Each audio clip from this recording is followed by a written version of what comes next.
परवाच्या दिवशी सकाळी 6 वाजता या ठिकाणी घराच्या समोर छावणीचं रूप आलं।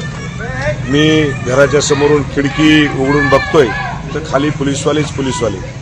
मी त्यांना विचारलं तर त्यांनी सांगितलं की आम्हाला पंचनामा करायचा आहे, आम्हाला आदेश आहेत, आमचं असं आहे तसं आहे। पण मला वाटतं की हे सगळं व्हायलंय हे फार चुकीचं व्हायलंय। म्हणजे एवढ्या खालच्या थरेला कोणी या ठिकाणी जायचं आणि वरून पोलीस प्रशासनावर दबाव आणायचा आणि त्या ठिकाणी जर आमदाराच्या घराची जर कोणी झडती घेत असेल तर मला वाटतं याच्यापेक्षा सर्वसामान्य लोकांचं काय होणार। म्हणजे निव्वळ दादागिरी या ठिकाणी चाललेली आहे। हे कुठेतरी थांबलं पाहिजे। राजकारण करत असताना स्वच्छ राजकारण करा, आरशासारखं करा। तुम्ही तुमच्या कामाच्या माध्यमातून काम दाखवा आणि लोकांपर्यंत पोहोचा।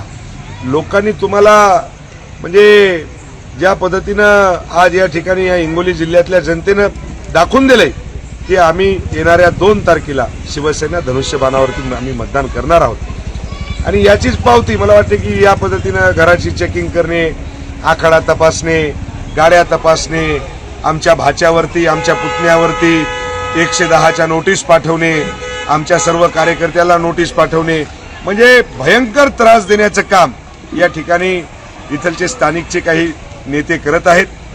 मला पुन्हा एकदा या ठिकाणी सांगायचं आहे की साहेब, ज्या पद्धतीने तुम्ही आमच्यावरती अत्याचार करताय हे कुठेतरी म्हणजे मायबाप जनता येणाऱ्या 2 तारखेला तुम्हाला याचा वचपा काढल्याशिवाय राहणार नाही।